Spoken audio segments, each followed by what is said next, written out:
तो ये बात हम सब जानते हैं कि सुपरमैन एक गॉड लाइक बीइंग है, पर वो ट्रूली इमॉर्टल या इनविंसिबल नहीं है। सुपरमैन का भी खून निकलता है और इसलिए आज हम कुछ ऐसे वेपन्स की बात करने वाले हैं जिसका यूज करके सुपरमैन का चैप्टर हमेशा के लिए खत्म किया जा सकता है। अब सबसे पहले डीसी यूनिवर्स से शुरुआत करें तो जिस क्रिप्टोनाइट स्पेयर को ब्रूस वेन ने बनाया था उससे इजीली सुपरमैन और डूम्सडे जैसों को मारा जा सकता है, क्योंकि इसके एंड पर क्रिप्टोनाइट लगा है जो सुपरमैन की सबसे बड़ी वीकनेस है। इसका सिर्फ एक स्टैब और सुपरमैन वही खत्म हो जाएगा।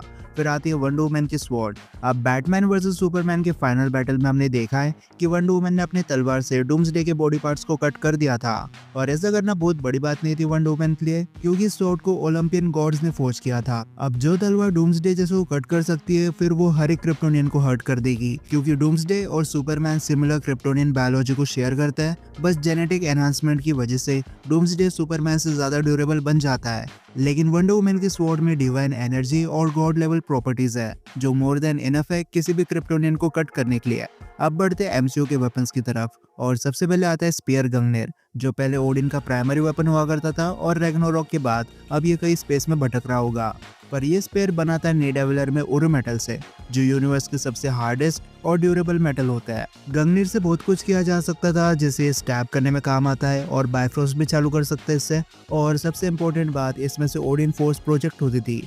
अब क्योंकि ये स्पेयर फ्रोज जायंट और हेलाजिस को कट कर चुका है और उरु मेटल से बना है, इसलिए इजीली सुपरमैन की स्किन को भी टीयर कर देगा। बट ओडिन फोर्स से भी सुपरमैन नहीं बचने वाला। थॉर नोवेल को अगर हम पढ़े तो पता चलता है कि ओडिन फोर्स एक प्लैनेट डिस्ट्रक्शन फोर्स है, इसलिए अगर सुपरमैन ओडिन फोर्स के कांटेक्ट में आ गया तो वो एक तो वही खत्म हो जाएगा, नहीं तो इतना ज्यादा हैवी डैमेज खा लेगा कि उसके बाद वैसे भी वो किसी काम का नहीं रह जाएगा। Lantern ring. अब अपकमिंग सुपरमैन में हमें Guy Gardner as a green lantern देखने मिलेगा, और इनका काम होता है यूनिवर्स के एक स्पेसिफिक सेक्टर को प्रोटेक्ट करना। अब ग्रीन लैंटर्न के पास एक पावर रिंग होती है जो इनकी विल पावर पर काम करती है, और अपने विल पावर से लैंटर्न्स कंस्ट्रक्शन बना सकता है, और जितने अच्छे लैंटर्न की विल पावर होगी उतने स्ट्रॉन्ग एनर्जी कंस्ट्रक्शन हमें देखने मिल जाता है। पर जो एक्सपीरियंस लैंटर्न होते हैं जैसे हैल जॉर्डन, वो क्रिप्टोनाइट का सिंथेटिक वर्जन बना सकता है। ये एग्जैक्टली क्रिप्टोनाइट नहीं होता है, लेकिन इनकी प्रॉपर्टीज ऑलमोस्ट सिमिलर होती है, और ग्रीन लैंटर्न ने कभी ऐसा करके सुपरमैन को मारने की कोशिश नहीं की, लेकिन अगर क्रिप्टोनाइट का सिंथेटिक वर्जन सुपरमैन को कमजोर बना देता है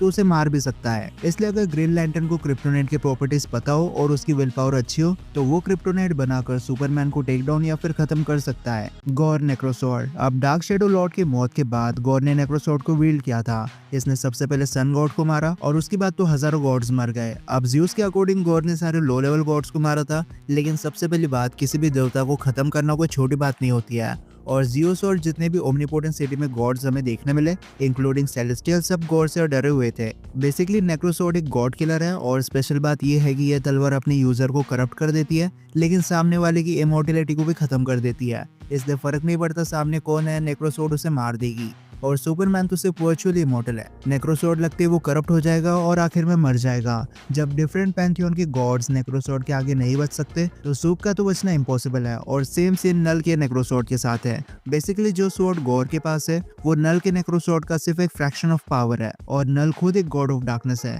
लेकिन ये नेक्रोसॉर्ड क्रिएटर है जो इजीली एक सेलेस्टियल को मार देता है। और जब नल गॉड्स को मार रहा था तब जब भी एक गॉड मरता नेक्रोसॉर्ड और पावरफुल बन जाती, इसलिए नल की नेक्रोसॉर्ड उन वेपन्स में से एक है जिससे सुपरमैन दूर रहेगा तो ही अच्छा है। Storm breaker. अब थॉर ने स्टॉर्म ब्रेकर को निडावेलर में कैसे बनाया हम सब जानते हैं, लेकिन स्टॉर्म ब्रेकर एसगार्ड की किंग का वेपन है जो इसे ऑफिशियली म्यूनर और स्पेयर गंगनेर से ज्यादा पावरफुल बना देता है। और अब तक जितने लोग स्टॉर्म ब्रेकर का शिकार बने सब खत्म हो चुके हैं, फिर चाहे वो आउटराइडर्स हो या फिर खुद मैड टाइटन थैनोस। ऊपर से हथियार इटर्निटी तक जाने की चाबी है, और बायफ्रोस्ट समन करके तो एक एंटायर प्लैनेट को धूल बना सकता है। अब जब थैनोस जैसे ड्यूरेबल कैरेक्टर्स को स्टॉर्म ब्रेकर एक झटके में कट कर देता है तो सुपरमैन भी नहीं बचने वाला। और अगर स्टॉर्म ब्रेकर की ये फिट कम पड़ जाए तो सेम एक्स ने 6 इन्फिनिटी स्टोन की बीम को कट कर दिया था, और ये स्टोन की फुल फोर्स थी। तो जब खुद इन्फिनिटी स्टोन स्टॉर्म ब्रेकर को नहीं रोक सकते तो सुपरमैन की ड्यूरेबिलिटी तो यहाँ पर बहुत ज्यादा फीकी पड़ जाती है, इसलिए स्टॉर्म ब्रेकर से भी सुपरमैन को कट कर सकता है। Dark hold. अब डार्क होल्ड वैसे तो एक बुक है, लेकिन इसे एक वेपन की तरह भी यूज किया जा सकता है, क्योंकि इसके अंदर एल्डर गॉड चिथोन की स्पेल्स है,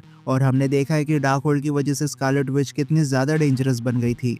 डार्क होल्ड अपने यूजर को कुछ एबिलिटीज प्रोवाइड करता है, स्पेशल अगर कोई कियोस मैजिक यूजर हो, जिसे reality manipulation, mind control, dark forces को समन करना या फिर डायमेंशनल ट्रैवल। अब हो सकता है डार्क होल्ड यूजर सुपरमैन को फिजिकल फाइट में बीट ना कर पाए, लेकिन वो सुपरमैन को किसी भी डायमेंशन में हमेशा के लिए ट्रैप कर सकता है या फिर ऐसे मिस्टिकल क्रिएचर समन करेगा जिसे सुपरमैन लड़ ही नहीं सकता।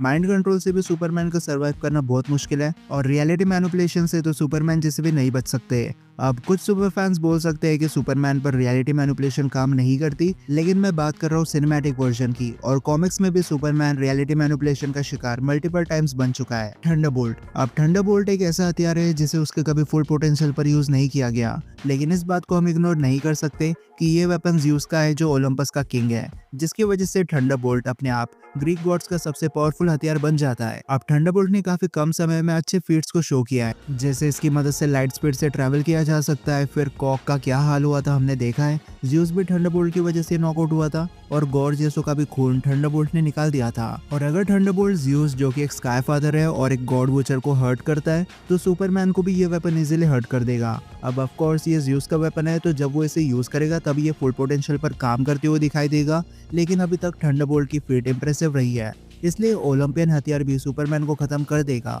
लेकिन इसी के साथ आज की वेपन की लिस्ट यही खत्म होती है। अब अगर आपको ऐसा लगता है कि कोई वेपन रह गया हो जो सुपरमैन को मार सकता है, तो मुझे कमेंट सेक्शन में बता सकते हो। तो अब मैं मिलता हूँ आपसे अगली वीडियो में, तब तक गुड बाय।